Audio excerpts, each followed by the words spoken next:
welcome to this week's episode 20 of Impacted.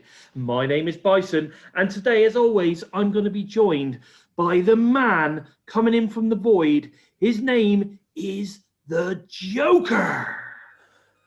Welcome Hi, back, Joe. brother Right? Bison. Hello, mate. Yes, thank you very much. But I'm also joined by the man simply known as Steve. Right, What's Steve, up, how are you, man? brother? Yeah, we're good, thanks, Ascend. How you doing? Yeah, I'm good, mate. I'm good. Like I said, I've not been on holiday, even though it looks like I'm currently on holiday. I've actually been moving house, guys. So I've moved into a new property. It's a bit of a doer-upper. So I decided to give myself a background just to cheer us all up and pretend I'm on holiday. Maybe that's what I'm doing. I don't know. But so if you hear any knocks, any bangs, any random noises in the background, it's the builders. They're doing their thing in the back garden. There, I can actually see them as I'm talking to you guys. So if you hear any bangs, any knocks, any cracks and whatever, that's what it is. So please bear with that. I'm hoping we won't hear too much.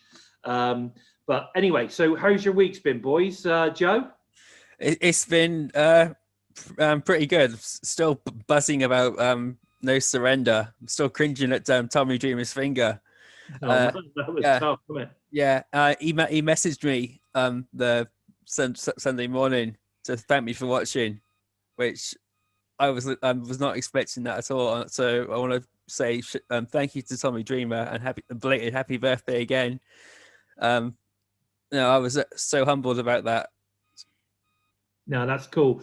I think one of the main things about sort of getting involved in the social media and the interaction and stuff, and I think you've been finding it the same now, Steve. Now you're involved certainly on the Twitter side of things, is that you can interact with some of these guys, and some of them are very much happy to get involved and talk to whoever. You know, I mean, it's fantastic. Like say, I mean, I speak to Jake Crist all the time, and you know, a lot of the wrestlers. Deanna Purrazzo has been really good. I speak to her often. The one I want to speak to, which I can't seem to get any interaction with, is Rosemary, unfortunately, because I think she's amazing. But yeah, no, it's great when you get that interaction from the stars themselves. Yeah. Especially, you know, when you send them a message to say, you know, thank you so much for what you did. That was an amazing match or whatever. And they actually respond. I think that's amazing. Yeah, he contacted me first, which is the most surprising thing. You know, I've not had a message from anyone since I spoke to Santana after he left Impact Wrestling. I sent him a big long-winded message thanking him for everything that they'd done with Conan and Ortiz and LAX. And he got back to me. But Tommy Dreamer, he messaged me out of the blue. Wow. Well, that was cool. Did you leave a message on? Did you put up a tweet or something then? I've put up quite a few tweets like praising Tommy Dreamer, Rich Swann. The match was awesome. Talking about the injury, it reminded me so much of when Bret Hart broke his finger and dislocated it at the King of the Ring.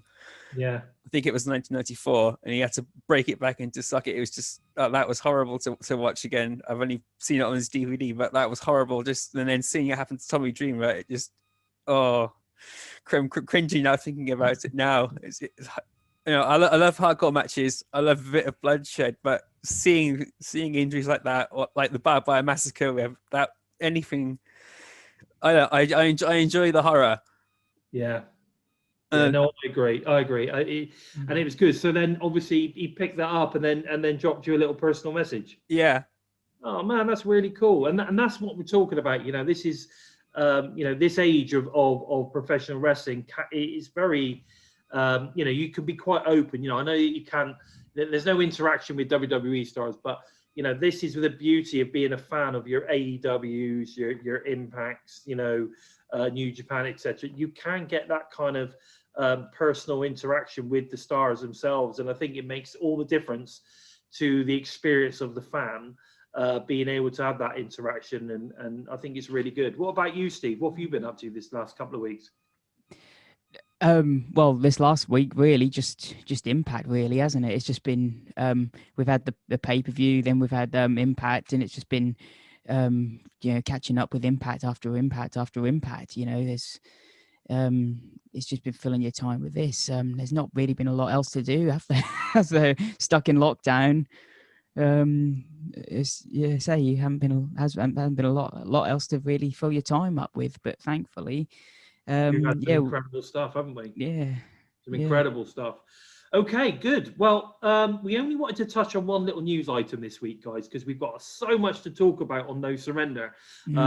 We decided that we were going to save up some of the news talking points for next week's episode, and hopefully we'll get a few more things as well to talk about next week.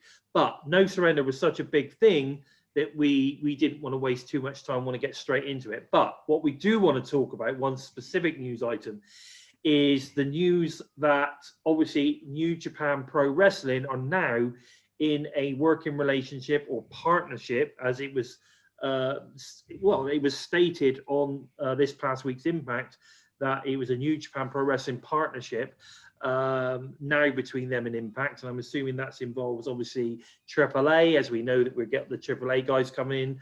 Obviously AEW, we know that AEW, like Moxley, for instance, and Kenny Omega headed over to New Japan to compete with those guys. So there's lots of things in the works at the moment, and it's great to see that Impact is getting their piece of the pie as well, because obviously this past week on Impact, we got to see the debut of I think it's called Finn Juice, hashtag Finn Juice. And that is obviously Juice Robinson and David Finlay. Now, interesting note is that David Finlay is the son of legendary Fit Finlay. So, you know, this guy's obviously got some serious pedigree. We all know how good Fit Finlay was. So, you know, interesting to see where this pans out. I'm not, you know, I haven't seen a massive amount of their tag work, but I believe they are very, very good. They're a young, up-and-coming team, and they're very, very good. Have you seen much of these guys at all, Steve? I've not seen much of them. I've seen a little bit of Juice Robinson here and there, but not a lot of them as a tag team. So this would have been my first time seeing them. To be honest, I was just as happy to see Reno Scum back. Yeah, so I'm a huge fan of Reno Scum, but yeah, seeing Finn Juice in an Impact ring was a big step, because we've heard rumblings. I mean, we've seen Rocky Romero on the what do you call it? The things that the Good Brothers do, sort of in their bits and that talking chop special they did. Yeah, the specials, and you sort of get like bits and pieces of them doing things, but actually seeing Finn Juice in an Impact ring, that's a big step. And you get like sort of hearings of like Tony Khan saying, "Oh, we're we're kind of the rolling ball," but it's actually Don Callis who's kind of like the hand in doing it all. And like they've been doing these things for lots of years with AAA and Noah, and actually New Japan for years. You actually get the feeling that maybe AEW is riding Impact's coattails. Well, you could be right. I think definitely Don Callis is probably the missing link in all of this. What do you think, Joe? I've honestly not heard of this team before, and I've not seen a lot of New Japan wrestling, sadly. You know, I know guys like Will Ospreay are there, and Chris Jericho and John Moxley are quite regular appearances now. So they're like the middleman, but they've got New Japan on their side, and because New Japan's on their side, they've finally bridged together with Impact Wrestling. You know, they were together for 2008 or something. They were there for about 3 years with Impact Wrestling, and then things fell apart. But to see everyone coming together as a solid unit again, it's what we need. Yeah. I think it's what the business needs. I think it's interesting because I don't think that, you know, I mean, I saw an interview recently with Tony Khan stating that, you know, if WWE wants to speak to him, the door's open, you know, at the end of the day. He'll work with anybody. Because, you know, there's not really like AEW, it's not really any history. And I think that's probably what makes it so much easier to do it via AEW, because there is nothing. There's no bad blood with them in New Japan or with AAA or with there's no bad blood because they've not been around long enough to create any. No.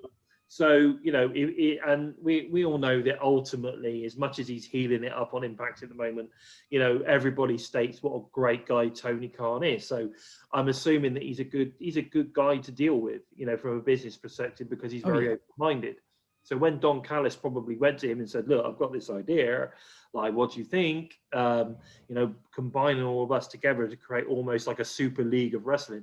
Because if you think about it, that's ultimately what they're kind of achieving, because if people are almost like being able to move around all the different promotions and perform, it's almost like it's a super league of wrestling. Like you can turn up anywhere and compete for any championship. And it opens up, like you say, that forbidden door that Tony keeps talking about. He is the forbidden door. So it opens up that door for so many like awesome, incredible matches. I mean, you know, I'd love to see, like, I think we spoke about it before, I'd love to see a full weekend of wrestling. Like I know you have the WrestleMania weekend where everyone goes crazy and does all the different promotions and all the rest of it. But could you imagine another weekend? It was like a WrestleMania weekend, but it was just all about New Japan, AAA, AEW, and Impact. Like putting on these just ultimate weekend of badassery, you know, superb matches, just like dream matches between all the different promotions. I think yes, that's the long-term goal, I think. Yeah. There's been talk of Noah getting involved now as well, hasn't there? Yeah, there has. I've heard that Noah, there is talk of Noah as well.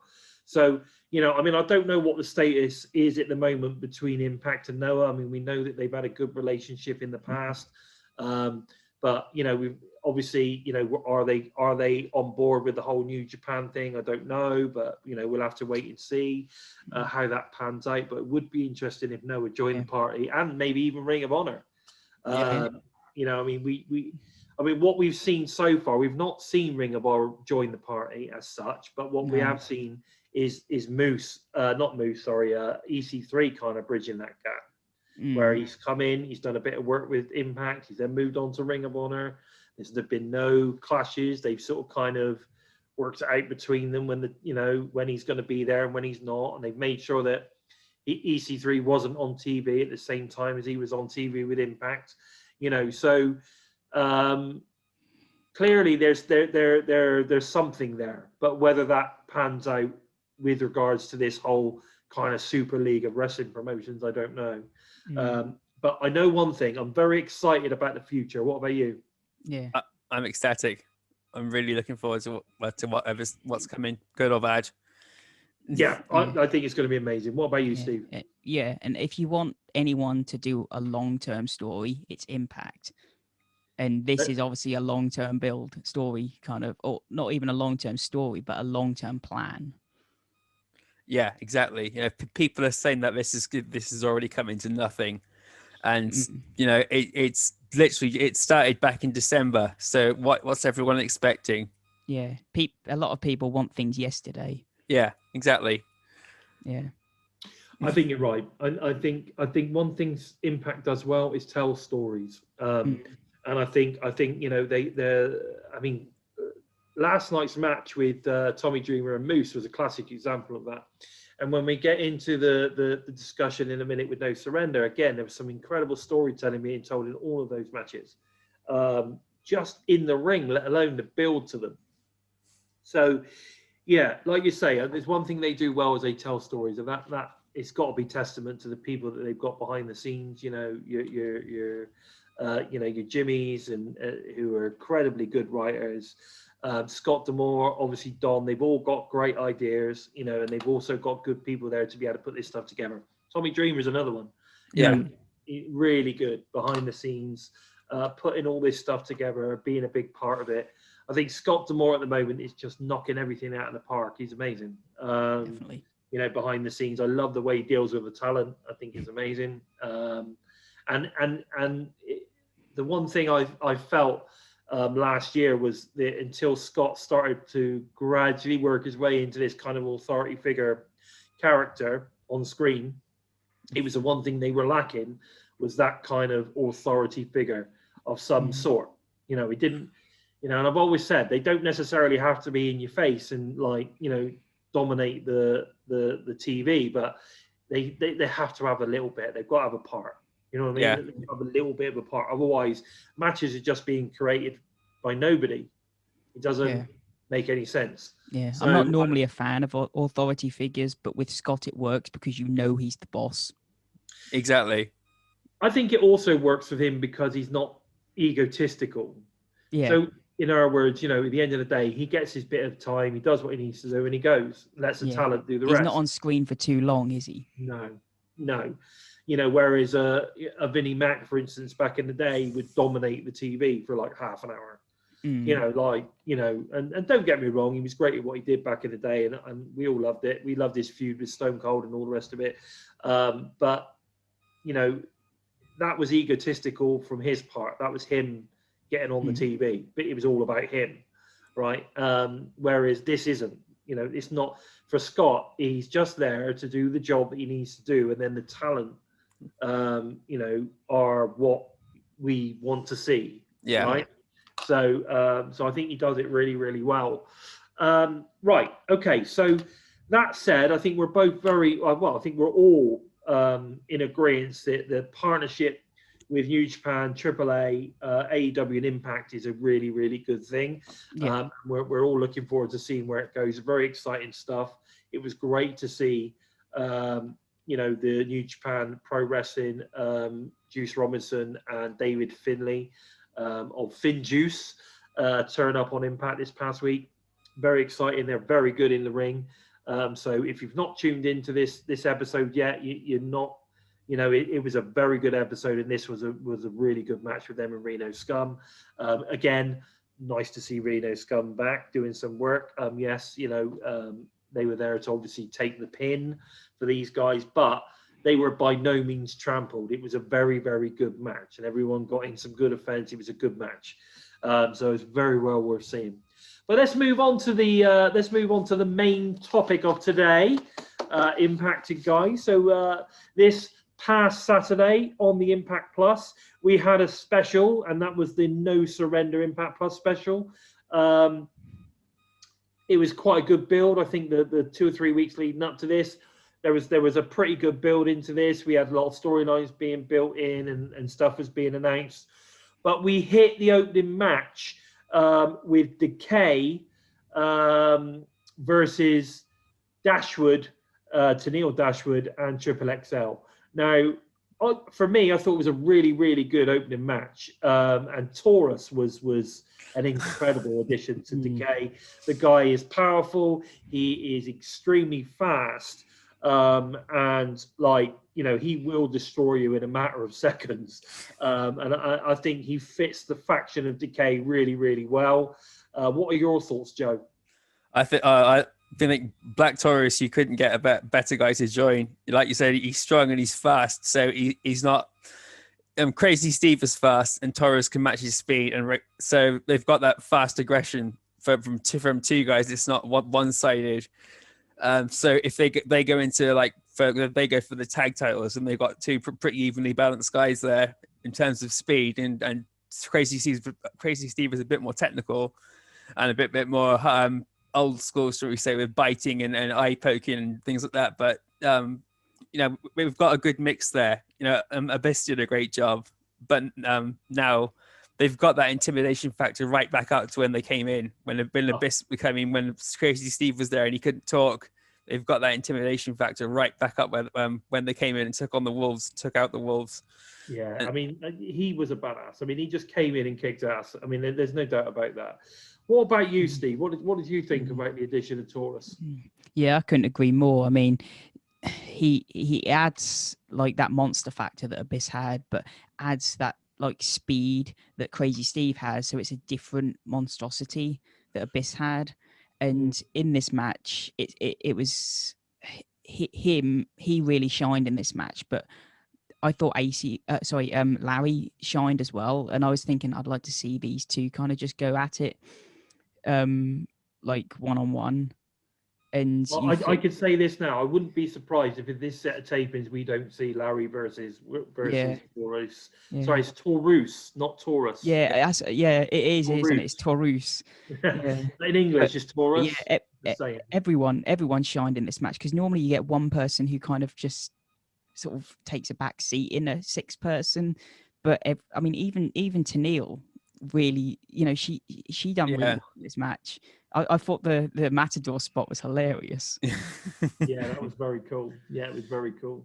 I just think that I mean, Tennille's been on a bit of a losing streak recently, but again, because she is who she is, she sort of can get away with it. I think that I thought this match was really good in the sense that the way they told the story was that at the end of the day, it was about the introduction of Taurus as a monster.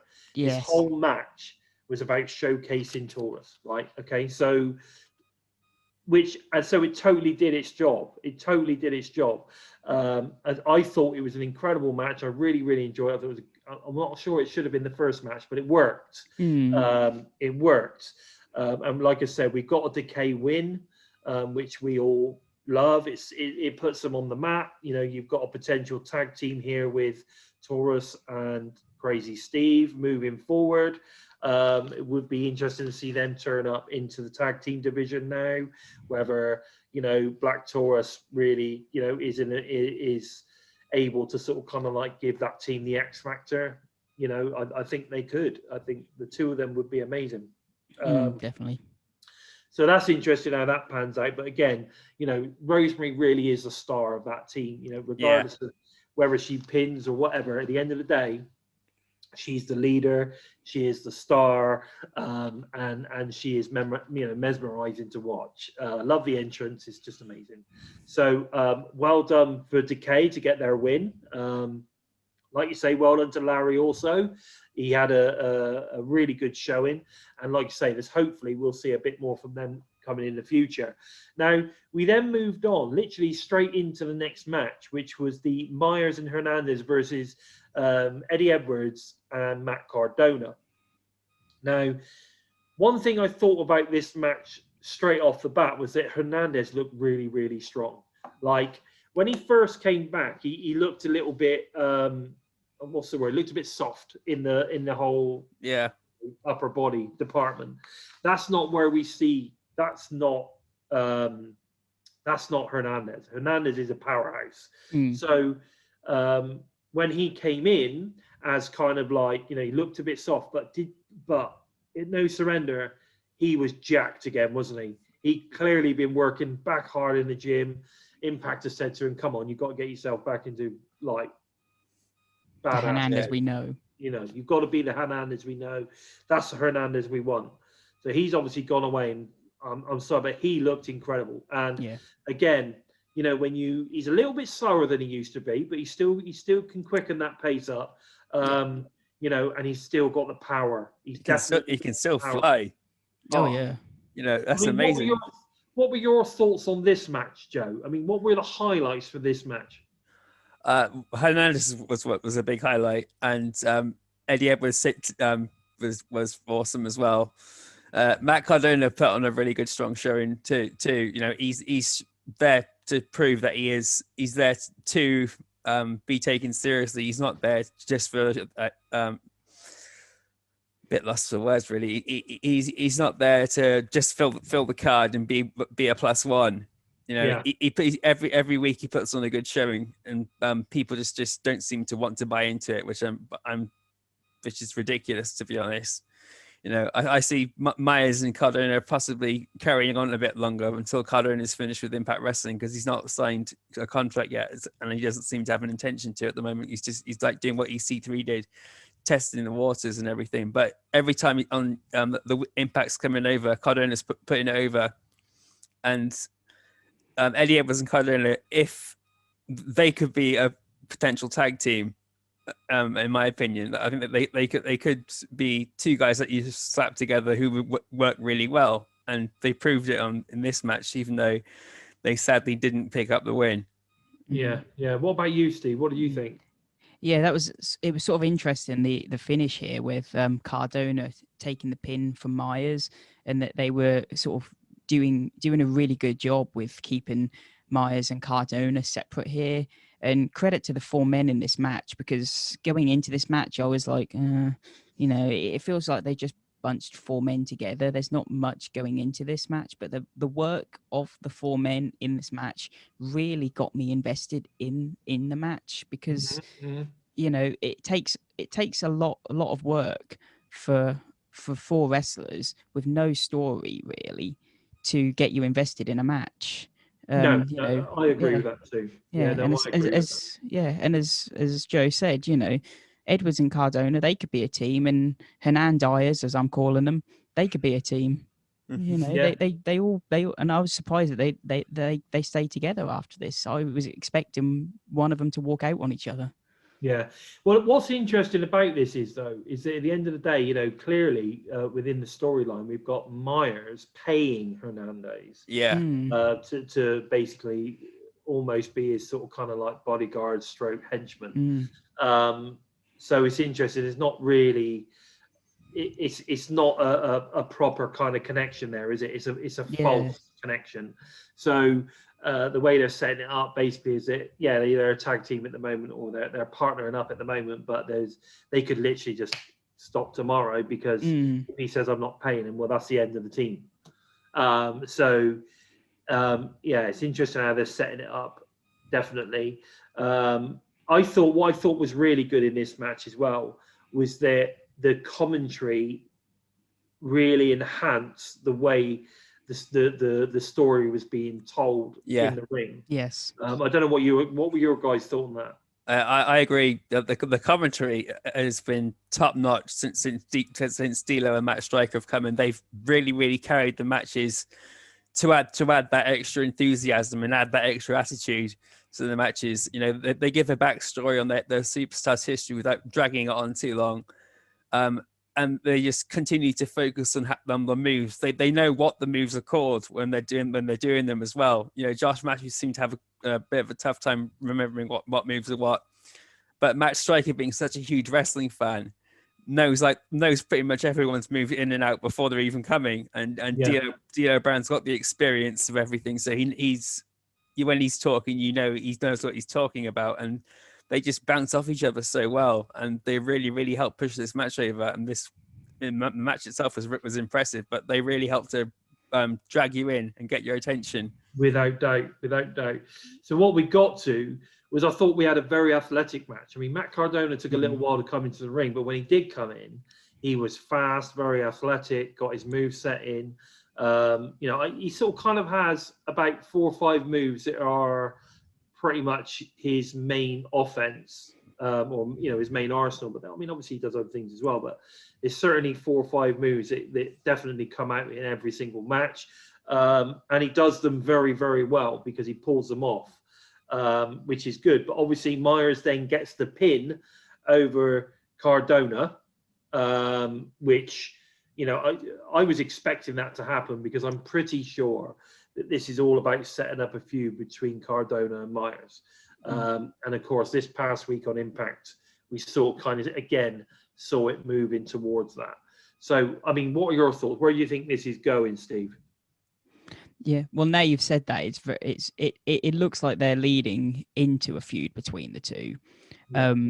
It's just obviously how they're gonna set it up.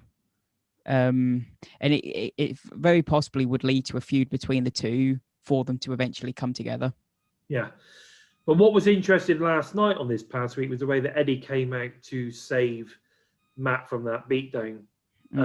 So it's really kind of strange, because what they're almost setting up a feud between Myers and Cardona. They're blatantly doing that.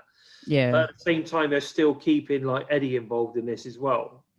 Is there a chance that they feud together for Eddie to get involved, for Cardona to turn heel, and then they come together as heels?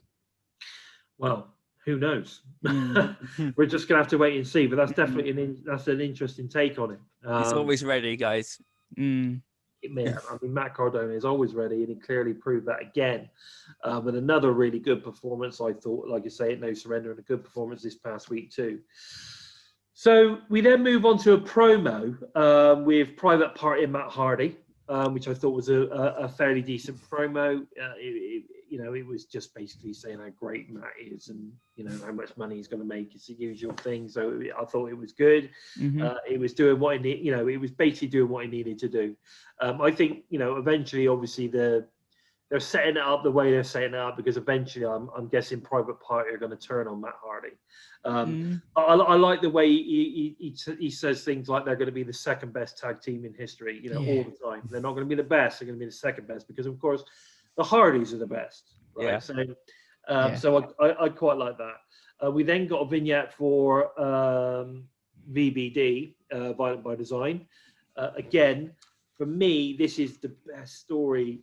The way this is building up, as much as I think Joe Doring's a bit wooden, I think that the story that's being built up here is really, really good, and I really loved it. So obviously that was leading up to the next match, which is Dina versus Jake something.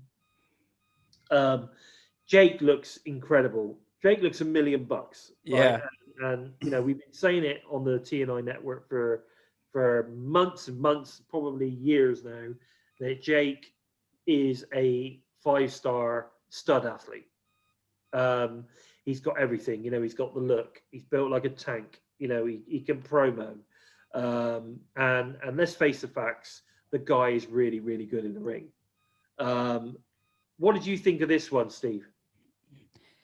Yeah, this to me, this was one of the matches of the night. There was this match to me started exactly how it should have done.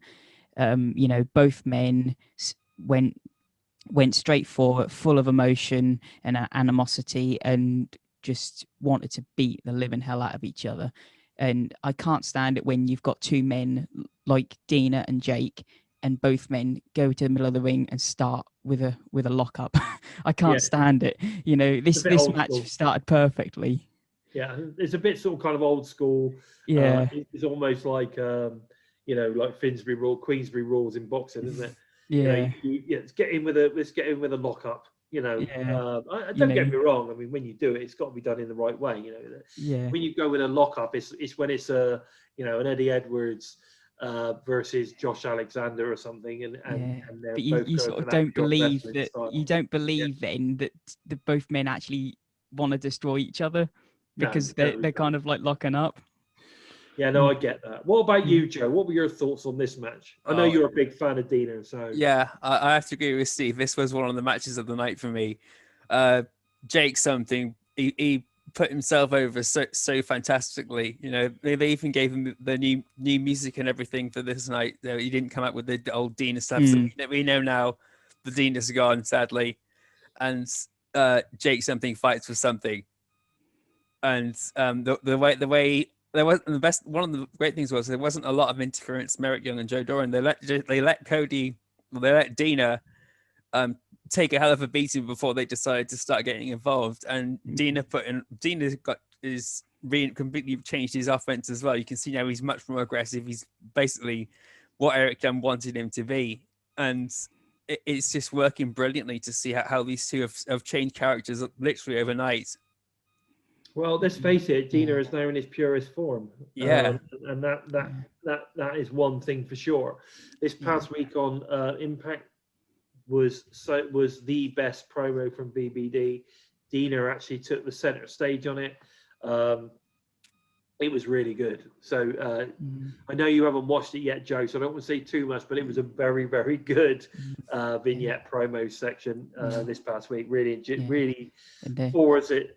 The storyline, but this particular match, I think you're right. I think at the end of the day, Jake took one hell of a beating towards the end of the match, and proved that at the end of the day he stands for something. He stands for himself, and I think it just was an amazing match. And again, like you say, we had that in-ring storytelling, but when you start putting veterans like Dina, Cody, or Dina, or whatever you want to call it, and Eric Young together. Obviously, Joe Doran as well, who's been around for 18 years himself. You're gonna get really good storytelling because the experience of what they do, the people that train them from all those years back, that you know, that was their main focus, telling that story. I just think, you know, you add Jake, the young stud, into the mix, you know, he's getting a real good lesson in how to, you know, move forward in his career, I think. And I think that's why he's in a program with EY, because that is the way forward to really push him as a nut, you know, as a single star. Exactly. Yeah. I think. Yeah. A couple of things commentary said here that I really picked out was they said that during the match that the winner of this match has got to be in contention for the world title, and I was like, oh, that's a big shout, you know. And you know, Jake won the match, didn't he? So you know, they're obviously looking at him in that way, aren't they? Yeah. And I mean, found there is no doubt commentary were really putting Jake something over. They were, yeah. They were really, really putting him over. So I mean, he's clearly going to get in a big push. Because I mean, that clearly their role was to make sure that we were all like sold on Jake something. In fact, they're calling his finisher the Black Hole Slam. They were, yes. Yeah. Actually, I wrote that down. Jake gets a win with a Black Hole Slam, and they actually called it the Black Hole Slam, which I thought was amazing. But you know, it was. I thought it was one hell of a match, and it was great to see Jake get the win. You know. Unfortunately, once he did get the win, VBD then obviously gave him the beatdown. And I mean, they absolutely pounded him, didn't they? They did, They absolutely pounded him. So and that's pretty much how that section ended. We then got Christened through a table. Yeah, exactly. Christened through a table. We then cut to the back where we saw Eddie and Lish with an emotional kind of chat with Tommy Dreamer. Eddie obviously, you know, giving him the pet talk and, you know, telling him what an inspiration he was to him and thanks him for everything he's done and all that kind of stuff. And then Lish just literally goes in for the emotional hug. And Tommy's like, you know, basically says, "I love you too," which I thought you know, and then it sort of kind of cuts away. Now, I thought this was a really nice promo and a nice backstage moment, which worked really well. And it kind of, I think it really does show the affection that the Impact locker room have for Tommy Dreamer. What about you, Steve? What do you think? Yeah, it is. It shows that Tommy is like the father figure to the locker room, doesn't it? You know, and obviously, you know, you don't have to know the history that Eddie has with Tommy to see it. You can just see it on their faces and their emotions. Yeah, I mean, the emotion was real, wasn't it, Joe? Yeah. Oh, yeah, the emotion was there. Like Steve said, you don't need to know the full history between Tommy and Eddie, but you know they go back a long way. And Alessia Edwards has constantly said online that how much of a inspiration Tommy Dreamer has been to her. You know, Tommy Dreamer's helped push Alessia Edwards in her career outside of Impact Wrestling. He's been so supportive there. So to see the segment between both of them, it had me welling up as well. Lish is like this little dynamite, isn't she? Bless her. But I thought this was a really nice moment. So once that was done and dusted, we then head on to what for me was probably the match of the night, which was the Revolver match. Now, I mean, obviously we had Trey Miguel, Blake Christian, and Suicide were the first three in the match. You know, they sort of kind of like kicked it off. Obviously, the idea is that once one gets pinned, they're eliminated, and another one comes in. That's effectively how it works. So I thought that the three of them were probably the best choices to kick this off because it was pretty good, wasn't it? Yeah. It was high octane. It got going straight off the bat. There was no messing about. Obviously, then Suicide initially gets eliminated by Trey, and then of course, you know, well, it was Saturday for crying out loud. So Chris Bay arrives, and then obviously he takes it to both of them. Eventually, what I found interesting with this was obviously they were leading for Trey to go all the way. I think because they sort of kind of every time someone was eliminated or whatever, they sort of kind of Trey disappeared for a while. Yeah. So they were obviously trying to keep him as fresh as possible. So Chris Bay comes in. He obviously takes it to Trey straight off the bat. He then sort of kind of like it's gone for a bit. Then we get this really good stuff with Christian Blake. Sorry, Blake Christian. But eventually Bay eliminates Blake Christian.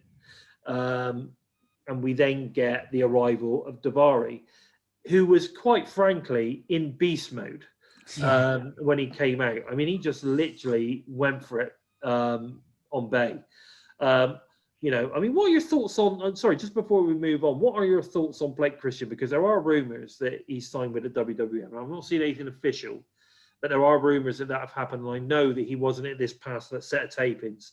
But what were your thoughts on him? He's a fantastic talent, and from what I gather, he has officially signed with WWE now, which is a bit of a shame because I was pushing for him to come to Impact Wrestling. But he is showing in that match is just again sending a message to everyone out there. This is what you get if I come to you. So use me right. And he took that vertebraker from Chris Bay, and that move is so dangerous to pull off. And I was amazed at that to even see that again. I've not seen that since Eddie Guerrero or the Hurricane did it. So it's been years, and you know it's just such a surprise to see a big impact move like that from someone like Chris Bay, and Blake Christian took it perfectly, and he got eliminated. I think what happened was I think they wanted, again, you know, obviously Blake was being strong. Clearly he's eliminated second, so fairly early, because obviously they want to showcase the talents that we have. So I thought Bay looked amazing in this match. What about you, Steve? I mean, what did you think of Bay? Of Bay? Yeah. I thought Bay looked really good. I thought to me Bay was the tricky one, because you had a few people in here that were likely not going to win, not going to go too far, and you had a few people here that could have won, and obviously were probably going to last to the final three and were maybe not going to eat the pin. And for me, Bay was one of those who maybe could have got to that point, and you had one person who was going to eat a pin and going to end up maybe fourth and next to the end. And to me, Bay was possibly that one. No, without doubt. But I mean, him and Christian together, him and Blake Christian, that they really were good, weren't they? They worked well. Oh yeah. I think they must have worked together on the Indies, possibly. You know, I don't think that was. You do wonder, yeah, definitely. Or I don't know if Blake's worked anywhere else, maybe, you know, because I know Bay's kind of done a few other appearances elsewhere, hasn't he? Yeah, I mean, Bay was a mainstay on the indie circuit until he's, you know, and still does the indie stuff. Not so much during the pandemic. I think he's primarily been concentrating on Impact. But I would imagine it's somewhere along the line those guys have definitely collided a few times. And again, probably with Trey as well, which obviously made it good. But obviously he then gets eliminated. We get Davari come in. He turns into an absolute beast on Bay. Yeah. But Trey then suddenly turns up out of nowhere and kind of eliminates Davari straight off the bat, pretty much. But we did get some real, like, strong offense from Davari, you know, in the time that he was there. And he is one strong dude. Yeah. I really want to see more of Davari. I really do. You know, he just turns up at like every pay-per-view, every Impact Plus, and we don't see anything of him in between. You know, really want to see more of Davari. I think the main thing is there that he's actually signed it in for Impact as more of a producer role. So I think he does a lot of backstage. So he's more a producer backstage. Oh yeah, he is. Yeah. But he's like that part-time in-ring performer as well, which is like, well, we need someone, so get in there and do it, you know, kind of thing. Yeah, but he's in such good shape. He's in such good shape that you want to see more of him in the ring. And when he turns up, you don't want to think, well, he's just going to be a jobber. He's just going to sort of like be out first. You want to believe that he's actually going to have a chance of winning a match. Oh, without doubt. I mean, he looks great. He looks absolutely great. So you're right there. So he gets eliminated by Trey. Then obviously Josh Alexander arrives. He lays out Trey like he's nothing.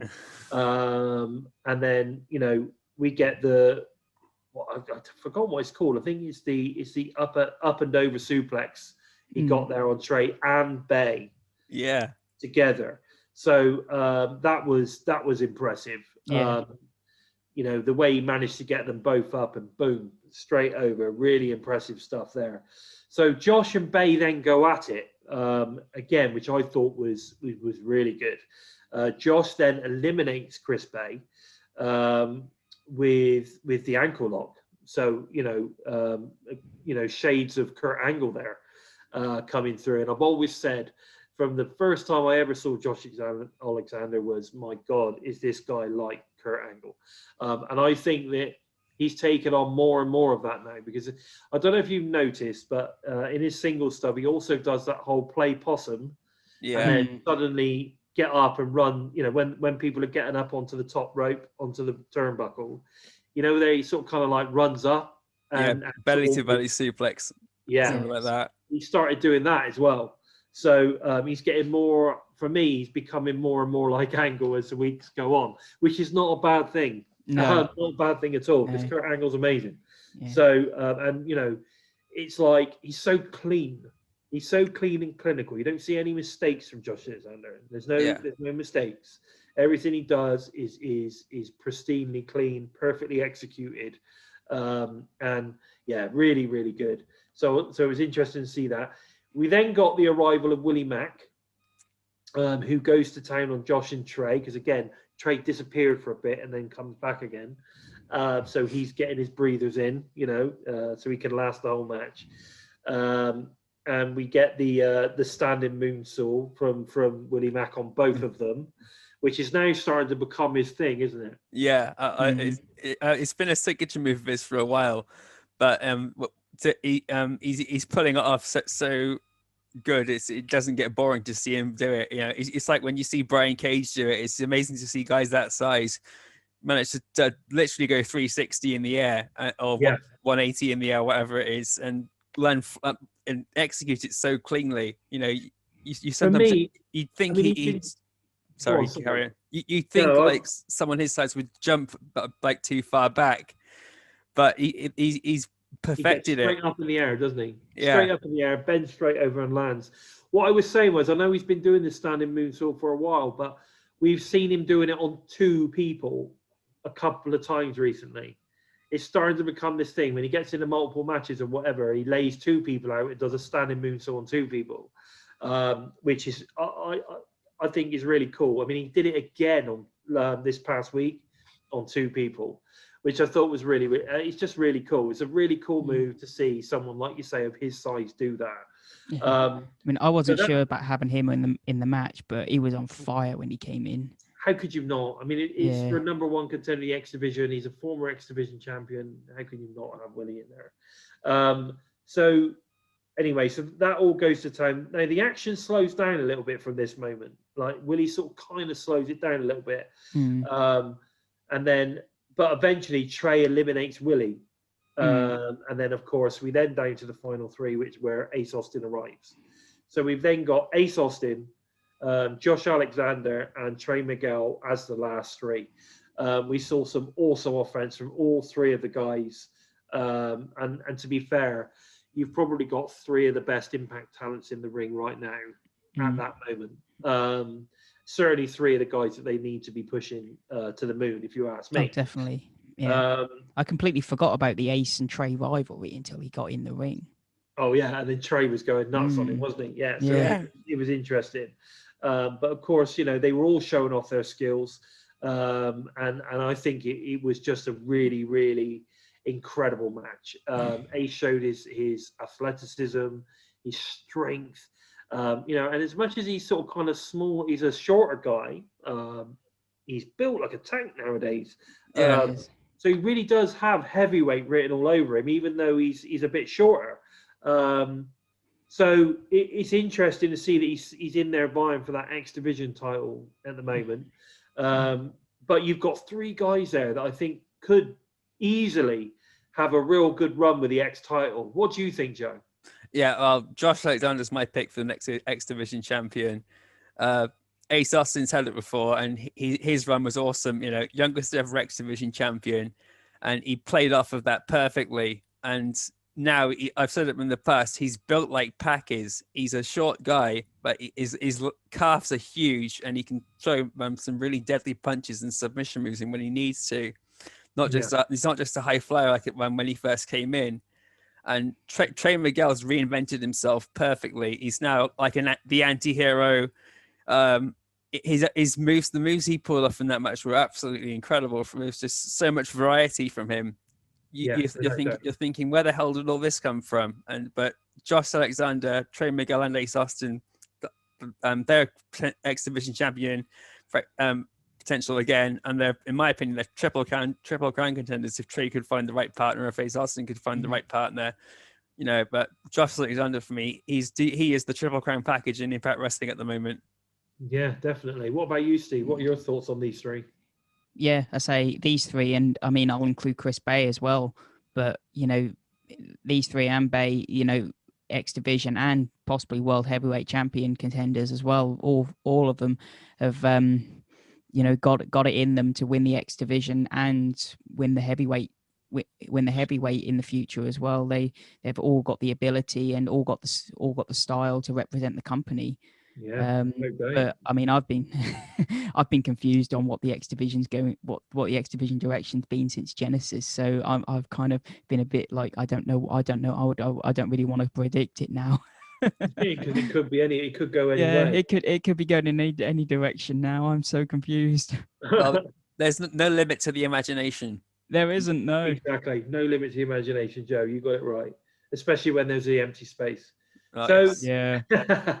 now, of course, Ace Austin then eats the pin because nobody knew who was going to win this. And I think that was one of the best things about having these three guys in there was that nobody knew who was going to eat the pin. It turned out to be Ace. He eats the pin to Josh Alexander to get the win, become the #1 contender. He then obviously moves on this past week to face TJP. I'm not going to tell you the outcome because I know Joe's not seen it yet, but that was a hell of a match, wasn't it? That was, for me, that was the best match of the night. And they opened the show with it. It's an amazing match. That's all I'm going to say, Joe. It was an amazing match. You're going to love it. Yeah. So we then obviously we get Josh win. He's now the #1 contender X Division title.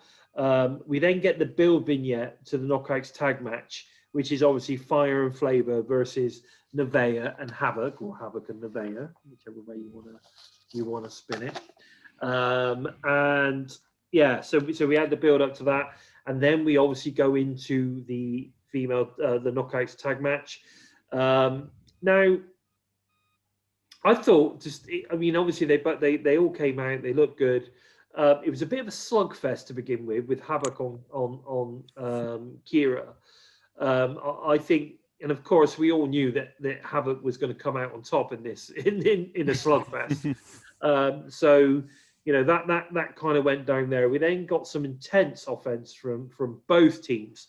Loads of really good double teaming going on, and there was no real. I didn't see. There was no real sort of advantage from anybody. I thought Havoc and Nevaeh got some really good offense in. There was some really good stuff going on from them, and there was some really great stuff from Tasha Steelz and Kira Hogan as well. They proved they deserved to be the tag team champs. So it was a really, really good match. Obviously, Tasha then pins Nevaeh to get the win. Now, the story coming out of this match has to be that Nevaeh then left a very, very unhappy, but she left Havoc in the ring, and Havoc's like, yeah, something's not right there. Something's not right. What's going on? So that has to be the story coming out of the match. So, what were your thoughts on the match, Steve? Thoughts on the match personally were I didn't really connect with it. I think because they made it no DQ, and when I hear no DQ, I think of like mayhem. And they didn't really even go out the ring. And I mean, yeah, they brought weapons in, I think, for the second half of the match. But yeah, when you hear no DQ, you think of like going outside the ring and using whatever you can find and having it just a bit like when there's audience, going into the audience a bit more. But yeah, you wouldn't even known it was a no DQ really for the first half of the match. It just felt like a regular match. Yeah, agreed. So yeah, it wasn't really much of a no DQ match for me. It was a decent match, but yeah, it wasn't really much of an ODQ match for myself. But for I agree with that actually. I think, you know, apart from the fact you had a bit of a slugfest and then it was you know, it wasn't quite as technical wrestling as you would normally get from a tag team stuff, and they were sort of kind of all in the ring at the same time moments and stuff like that. You're right, it didn't really feel like that because there wasn't any real sort of kind of hardcore moments, was there? no, You know, I will what about you, say Joe? though that go on then. Oh, sorry, Steve. Go on. Steve, go on. Oh, I will say though that I did pick up one thing Stryker said, that throughout the whole thing, this was the best thing I heard. Stryker said that there was a lot of new faces turning up, and actually there's more to come in the way of knockouts. No, he did say that, didn't he? So, that's interesting. Yes. Yeah, there's, you know, that's one thing to kind of like look out for. Yeah, without doubt. So, what about you, Joe? What did you think of the match? Yeah, I have to agree. I did expect a bit more back and forth outside the ring, and the use of weapons was just to turn the tide. It wasn't like you saw with other hardcore matches or no DQ matches where weapons are coming from the start or coming early, and there'd be a lot of battering between back and forth there. But it does show that Kiera Hogan and Tasha Steelz haven't had a lot of experience in those matches, so it would take them out their comfort zone too much if they had like them going through tables, going through chairs and stuff so quickly. But when weapons are used, they were used at the right moment. But and the biggest high point for me was when Nevaeh got pinned and she walked out from Havoc, because there's something going there, and it also leaves the door open for Kiera Hogan and Tasha Steelz to move on to somebody else now.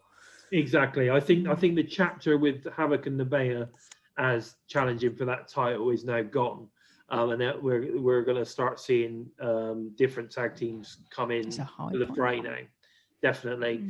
I think they're obviously creating a storyline between Havoc and Nevaeh now as well. So, you know, this past week on Impact, we saw that Nevaeh ended up in a singles match to try and prove herself to Havoc and all that kind of stuff. So, yeah, I think that's probably where this is going to go. But yeah, definitely, I think, you know, coming out of that is definitely that is the story.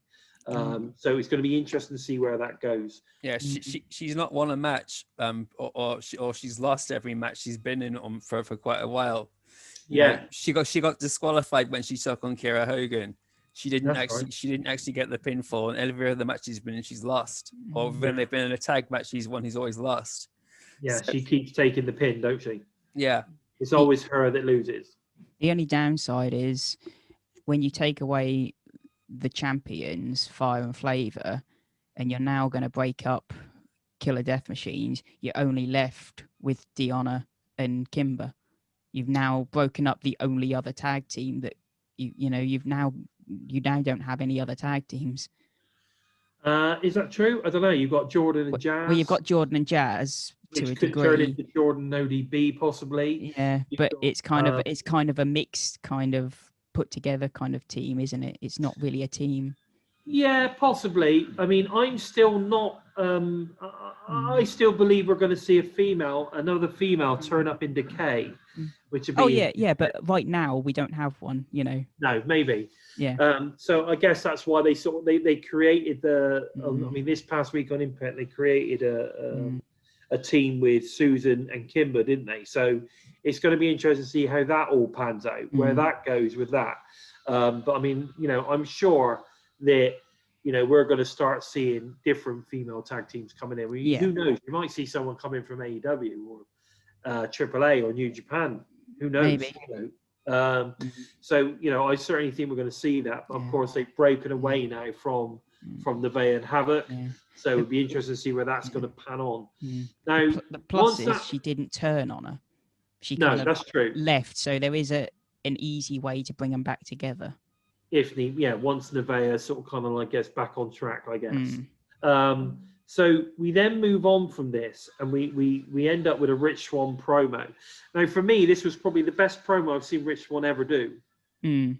I thought he was smooth.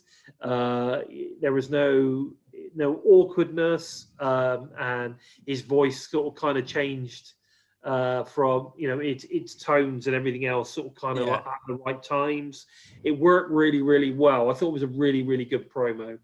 You know, do you agree, Joe? Yeah, it's a recurring theme with you. Every time you see Rich Swann over the past few weeks, you say this is the best promo he's done. I've enjoyed Rich Swann's promos from the start. I think he's got that charisma, and now he's finally got the balance right for it. But you know, his body language, his facial expressions, everything he does when he's giving a promo now really sells everything. Yeah, I've just felt that his promos in the past have been a bit disjointed. Yeah. I just, as we've started over the last, since he's become world champion, and because even in the build to him becoming world champion, I was never convinced on his promos, right? And I always felt that was like the chink in his armor for being the top man, you know? Yeah. But I just feel over the last, you know, couple of months or so, he's been steadily getting better. It's almost like he's been taking promo lessons or something. He's learned from Tommy Dreamer. Getting better. You know, that's what I feel. I don't know. What about you, Steve? Yeah, like I agree with Joe. You know, I've always liked Swann's promo. He's one of those few people that has a good balance between serious and fun, and to me, he gets it. He gets it perfect. Without doubt, I agree with that. Now, I think the more he gets the practice in on the promo side of things, he's just getting better. Can you hear the noise in the background? A little bit, but it's not much of a distraction. Okay, good. No, I can't hear anything. They're compacting, all right? They've got a big thing and they're compacting away in a garden, you know, life. But anyway, they've got to get on with stuff. That's what I'm paying them for, you know what I'm saying? So we then moved on to the X Division title match, which was TJP versus Rohit. Now, you know, Rohit doesn't waste any time here. I mean, he's getting straight in there. You know, it loads of outside the ring stuff. I mean, they're not even in the ring and they're brawling for a good 5 minutes or so outside the ring. We finally get them in the ring, and obviously the bell goes because the bell doesn't go until they're in the ring. So they get in the ring, the bell goes, and then they go at it, don't they? They just go at it, and I think it was great. I mean, Rohit gets on top at this point, and again he's jaw jacking like he does. You know, it's his time. You know, Shearer's, you know, so he's sort of kind of distracting the ref a little bit. So Shearer's on the back, sort of kind of like you know, choking TJP while, you know, all that, well, Rohit's distracting the ref, you know. So there's lots of this sort of kind of good storytelling going on. Some real sort of and I say this a lot, when you watch a Rohit and a TJ match, you're going to get a good story, because both of them know how to do that.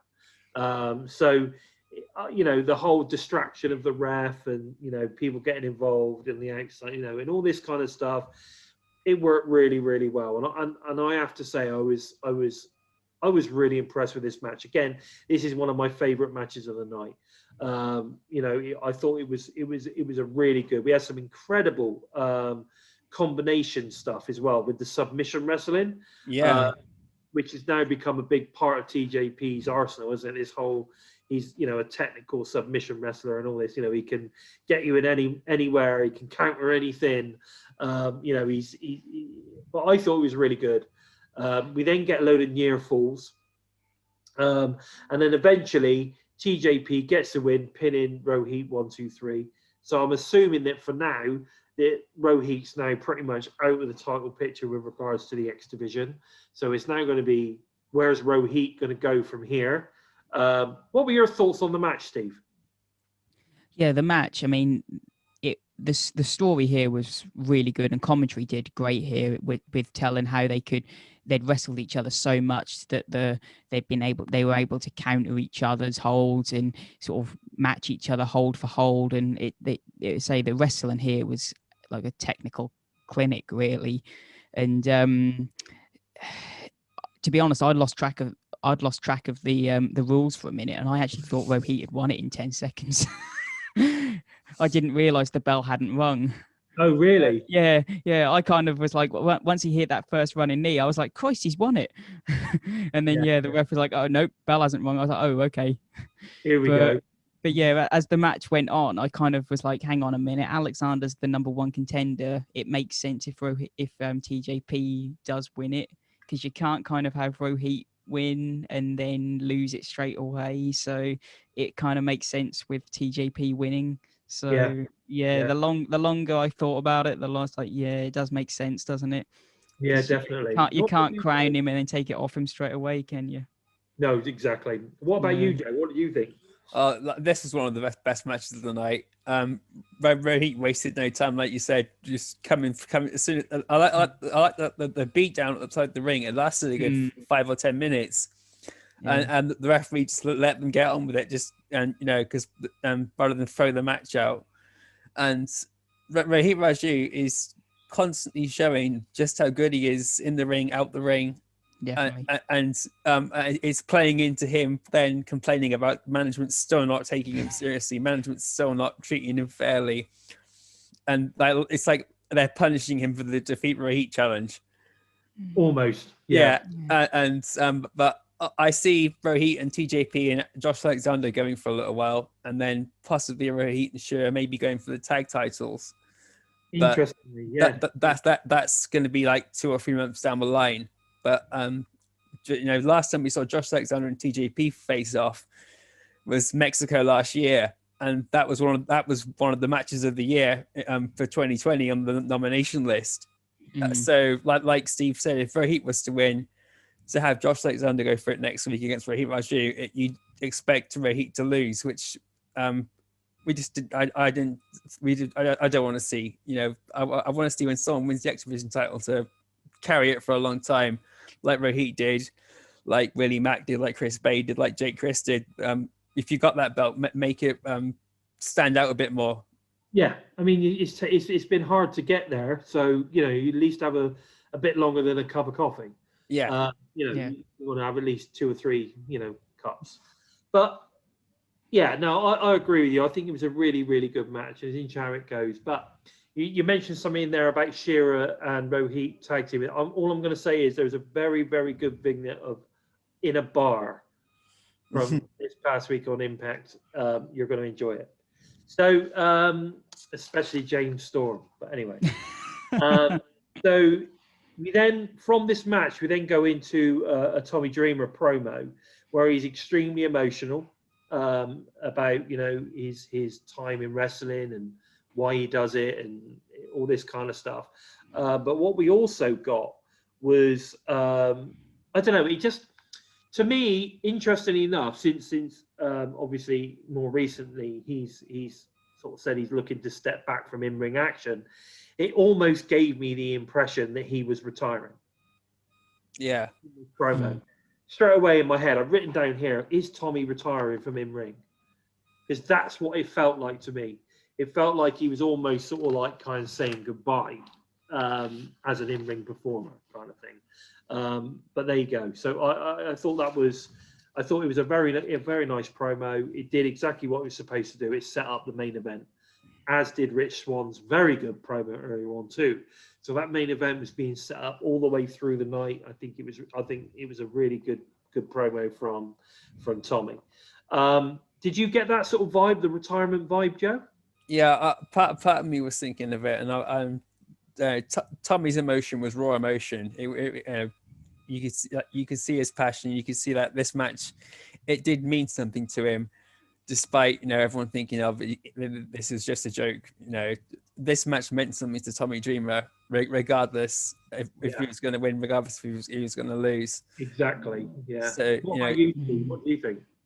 Yeah, like you both say, that's that's why everyone sort of loves Dreamer, because you can tell that everything he sort of said and felt was genuine. Yeah, totally. So we then move on to the 3-on-3 knockouts match, because we had Deanna, Kimberly, Susan versus Grace, Jazz, and ODB. ODB coming out just ODB. Like the fact that she came out last also says to me how much respect she's got, because if you think about it, at the end of the day, Deanna probably should have been the last person to come out in this match. You know what I mean? Like they should have. it should have been Grace, Jazz, ODB, and then it should have been Susan or Kimber, Susan, Deanna, right? If you Yeah. think about it, like based on the fact that Deanna is the knockouts champion, right? So, and normally the biggest performer comes out last, don't they? Yeah. So, but they did it the other way around. They had Kimber, Deanna, Susan come out, and then they had Grace, Jazz, and then ODB comes out last. So for me, I thought that was a real true show of respect to ODB and the fact that she is a 5-time knockout champion herself. 5. Yeah. 5-time knockout champ. Yeah, sorry, just so everyone that is listening on audio knows, I was just doing the impression of Booker T there. Yeah.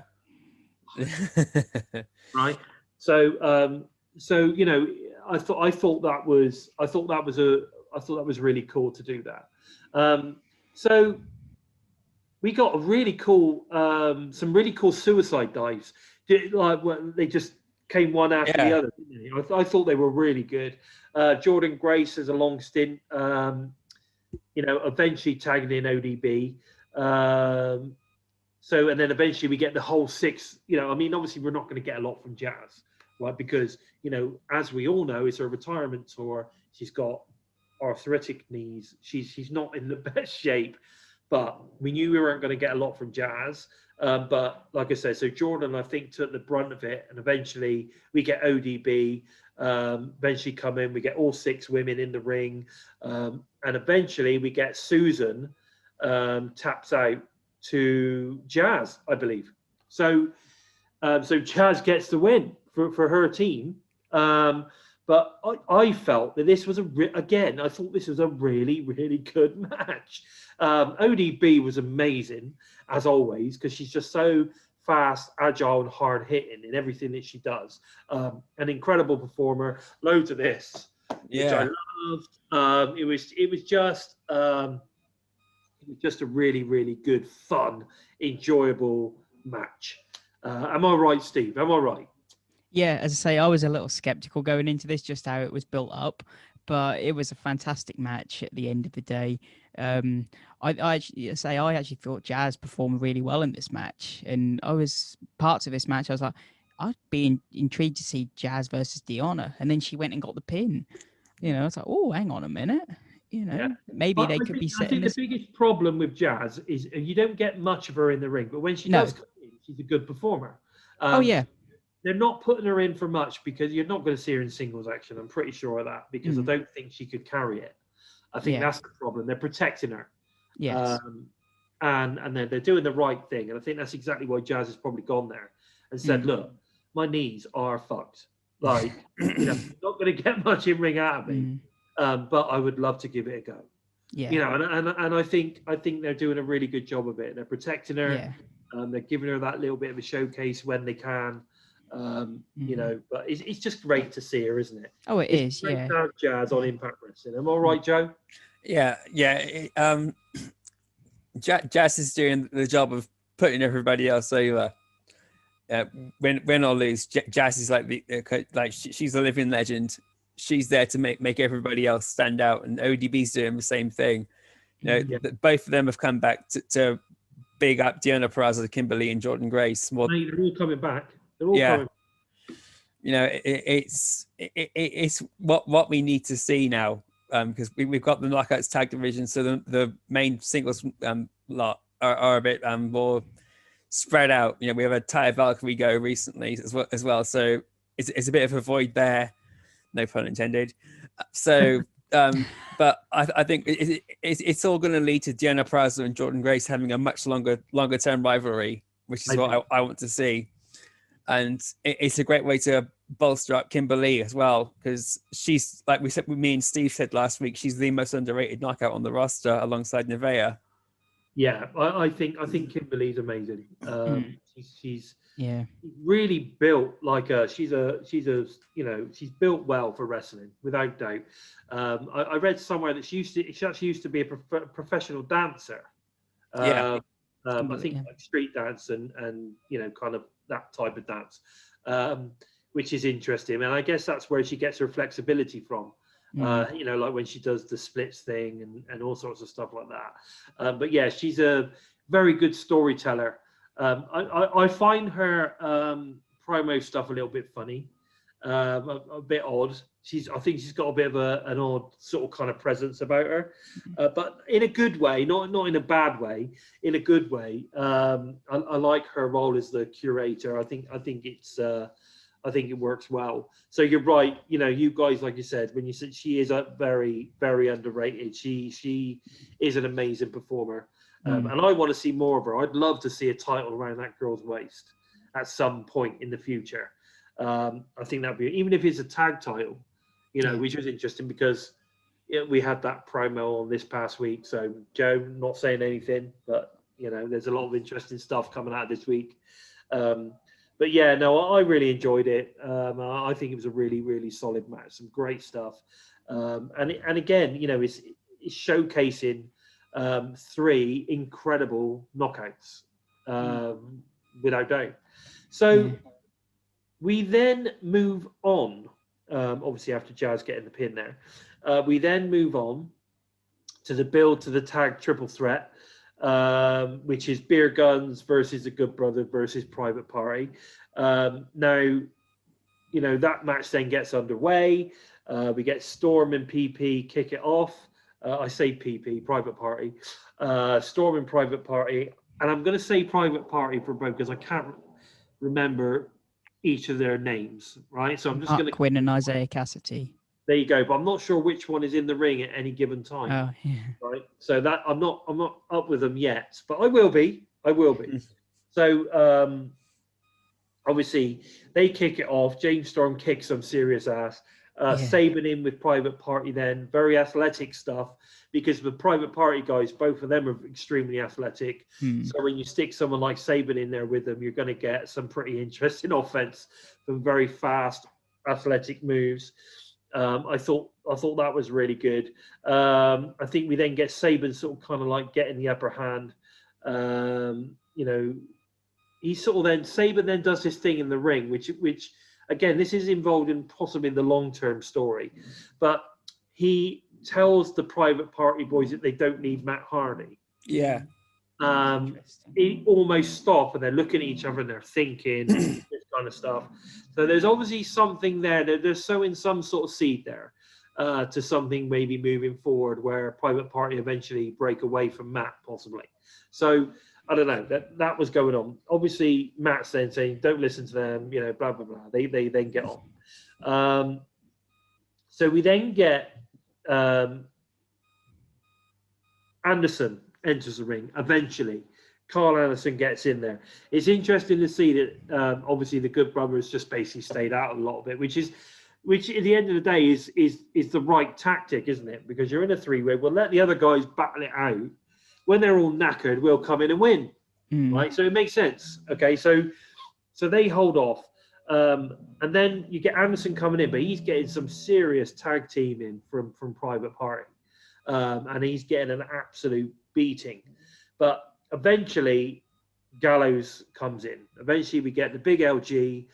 He comes in, lays everybody out like you would expect.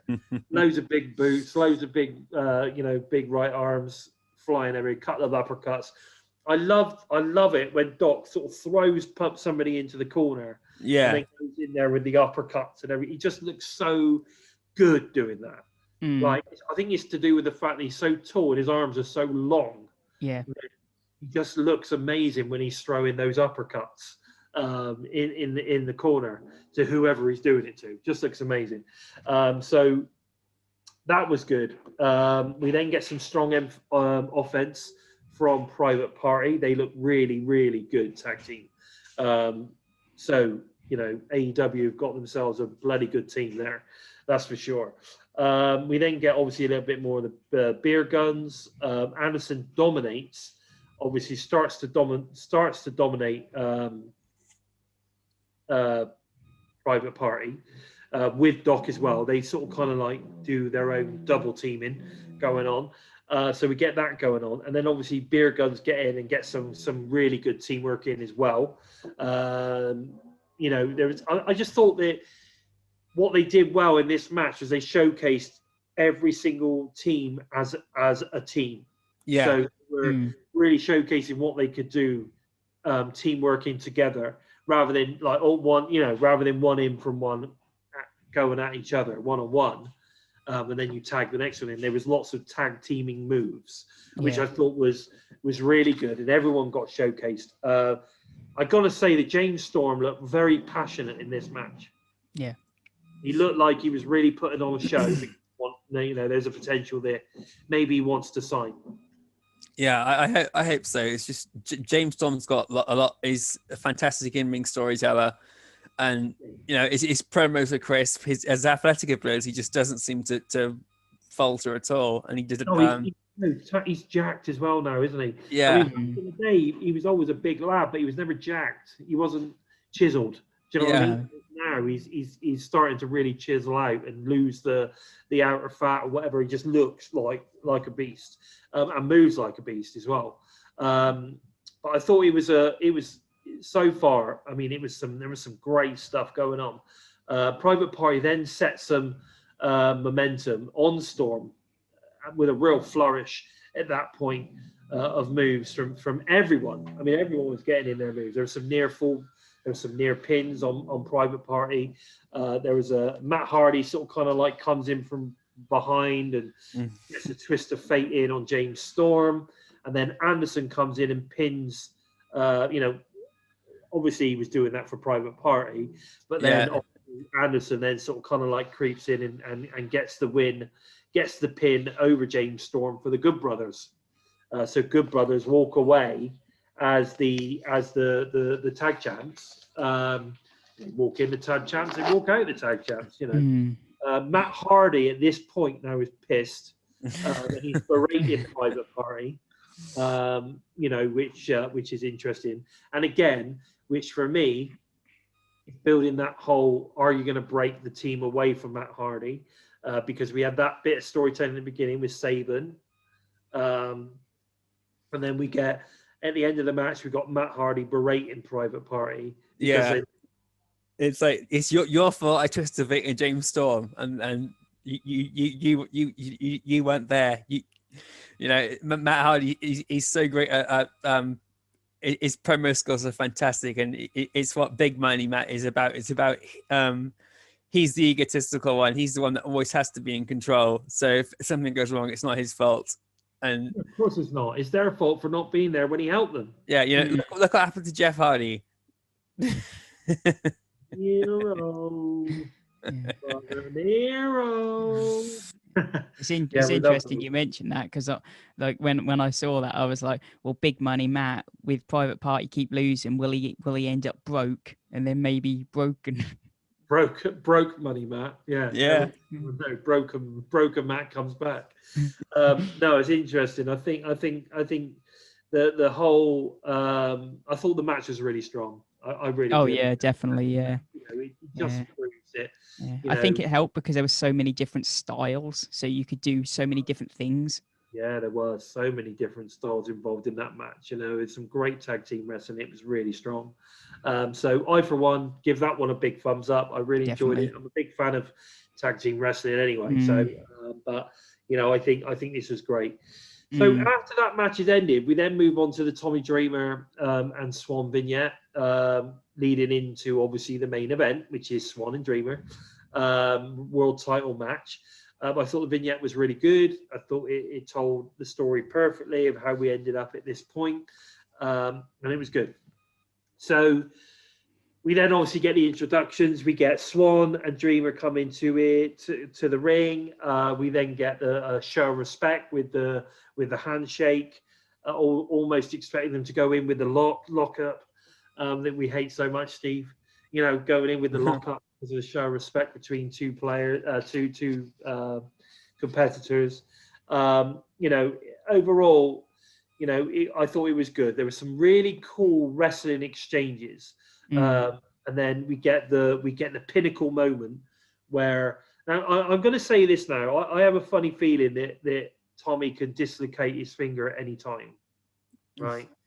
Because this must have been planned because the story was told so well as it went on. So it must have had some kind of idea that something like this was going to happen. So I'm going to say that I think Tommy must be able to dislocate his finger and then Possibly. obviously pop it back in Because again. Fulton could dislocate his shoulder, can't he? So Yeah, there you go. Yeah. See, but I don't know. We could be wrong. You know, it's just a thought process yeah, now. If we did do it genuinely, then they covered it really well. yeah, They recovered it really, really well. And just for me, it felt like the cameras were in the right place at the right time. yeah. So there was really cool exchanges going on there. We obviously had Tommy dislocating his finger. You know, out comes Dr. Ross, which I found hilarious. Tommy then pops his finger back in to continue his match. That was kind of, that was a bit cringe-worthy. Oh, it's hot. I screamed when I first saw it. Yeah. And every time I've watched it back, it's just constantly, I have to cringe. I can't watch it. I know, it's crazy. And this is then where it leads me to believe that obviously this was part of the story, because then Rich goes for the finger. Now, like you said, maybe it was off the fly. That, you know, they're so good at what they do, they went with it. It was like, okay, well, you know, my finger's fucked, go for it. You know what I mean? So we get that. Then Tommy obviously is after Swan's knee and ankle. So they're both going for each other's, you know, so-called weak spots. Tommy takes out Swan to the side of the ring. Now, this is where I was thinking, oh God, you know, here we go. Kendo stick.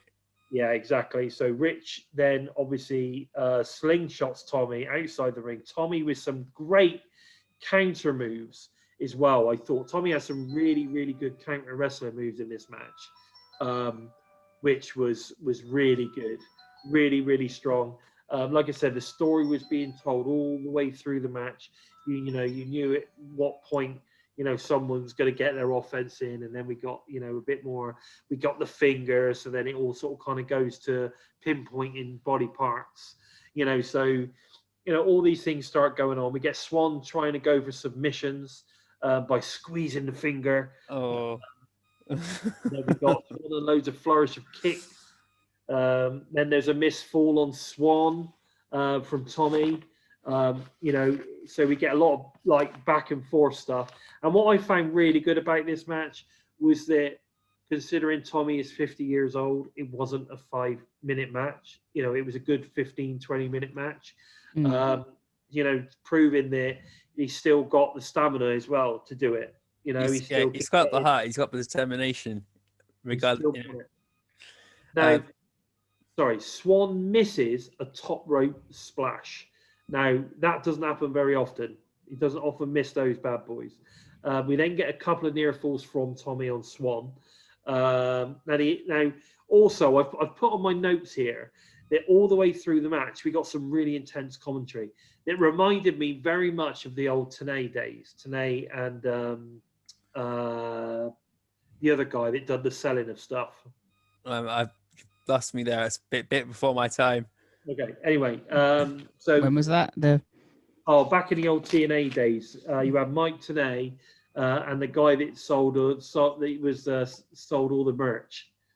He was Don so West. enthusiastic. Don West, that's right, Don West. So you had Don West back in the day with Mike TNA, and I don't know, I just had shades of those guys, because D'Lo and Matt were so like into the match that they were getting really intense. You know, it was like, oh, and Tommy Dreamer, oh my God. You know, it was really kind of like they were excited about the match, and that creates excitement in the viewer.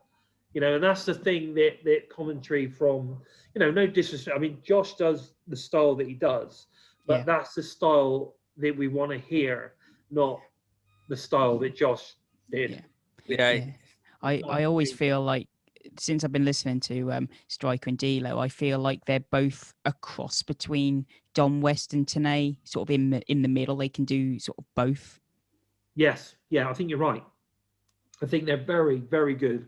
But what they did do in this match was really create intense kind of involvement in the story. You totally got into everything that was going on. We eventually obviously end up with, I mean, Tommy gave an amazing match. He gave it his all, but we did end up with Swan pinning Dreamer 1, 2, 3. Yeah. So Swan retains his title. After the show of respect, we get we get a show of respect with Tommy and Swan. And it was, all fabulous.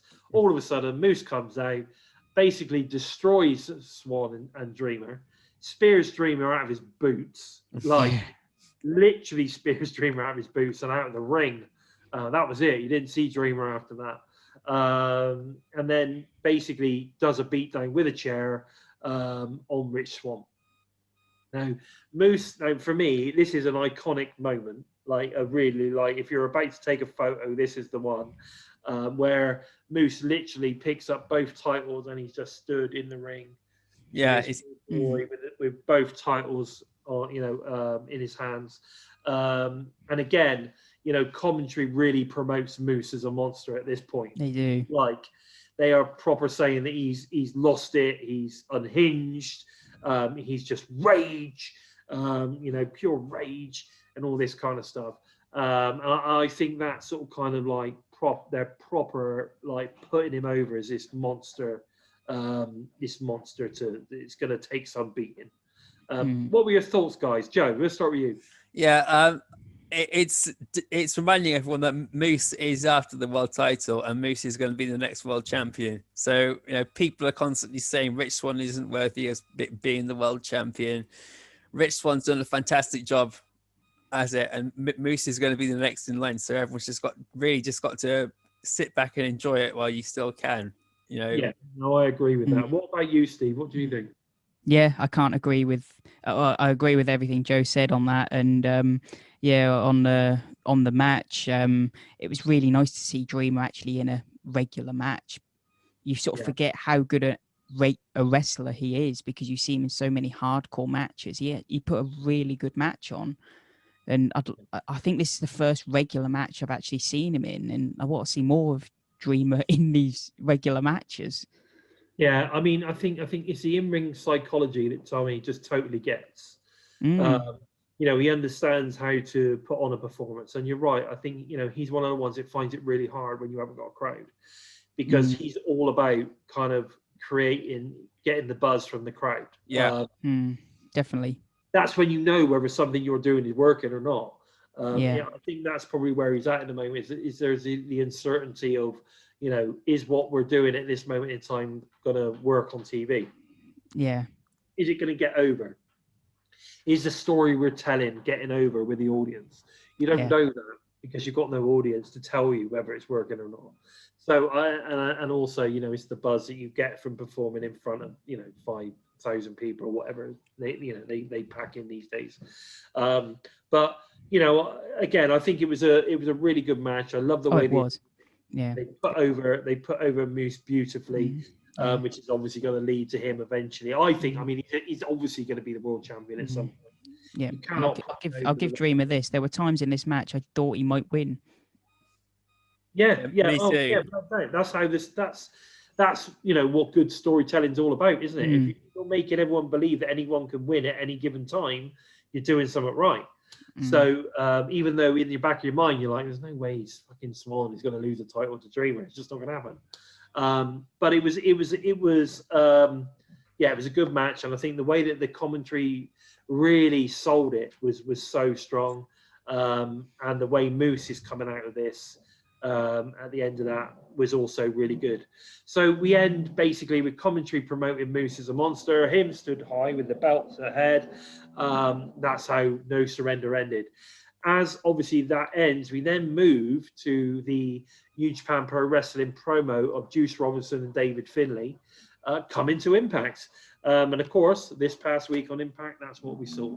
And we've already spoke about our thoughts on that, but I'll tell you one thing, what I'm really interested in finding out, guys, is what all of our listeners think. We, at the end of the day, the views that we give out here are just our thoughts, they're what we think things are going and what we get from it. What are your take on everything that's gone on at No Surrender? What's your take on the New Japan Pro Wrestling and AEW partnership that appears to be blossoming now?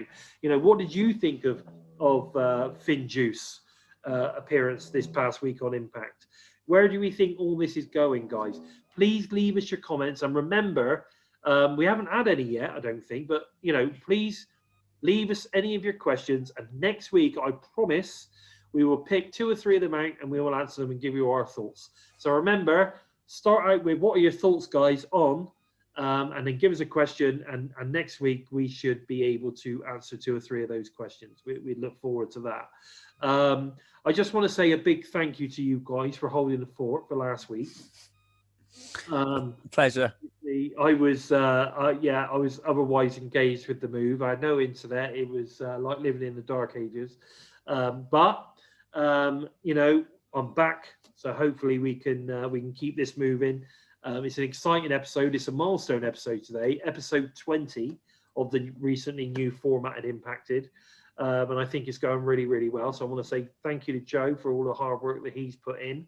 And welcome, Steve. Obviously, you've only been with us for a few episodes now, but I think you're going to be a really, really good addition to the TNI-UK team. So thank you for joining us. And you are getting better and better every week. So that is great to see. All that's left, really, guys, is to let us know where we can find you. So, Joe, where can we find you on the socials? You can find me on Twitter at Joe-ker empty space. You can follow me on Facebook, hashtag empty space, hashtag the void. If you fancy daily giggle, hashtag daily giggle, you might find 1 or 2 posts from me there. And that's about it, really. If you want to step into the void, try and figure out what's going on in the empty space, then you're more than welcome to. Trust me, I've been trying to do that for a long time and I'm not getting it. And how about yourself, Steve? Simply Steve. Yeah. I've changed my Twitter handle. You can find me over on Twitter where I put everything Impact Wrestling related at Simply Steve 311. Okay, there you go. Are you on Instagram or anything like that, Steve? Nah, too complicated for me. Can't be bothered with all that. No, I don't blame you. I stick to Twitter, to be fair. If you're interested in finding out a little bit more about the Bison or check out some of my views on Impact Wrestling, I'm a big supporter of wrestling in general and Impact especially, then please head over to @LordBison45 on Twitter. That's where I pretty much do all my wrestling talk. So I look forward to meeting any new people. Now, don't forget to smash the subscribe, smash the bell, to never miss a listen or a watch. Make sure that you give us a thumbs up and not a thumbs down, because this is not OVE. Thumbs up, right? So make sure you give us a thumbs up, because that gets us on all the different timelines, all the rest of it. So lots and lots of people get to see us, and that's what we need. So don't forget to do that. But this has been Total Nonstop Impact UK. Which is available every single Friday on the TNI network, on YouTube, SoundCloud, Spotify, iHeartRadio, iTunes, and wherever you listen to your favorite podcast, you will find TNI. So that's been our review and a little brief bit on the news for this past week in the world of Impact Wrestling, and of course, review of No Surrender from this past week on Impact Plus Special. And this has been Impacted.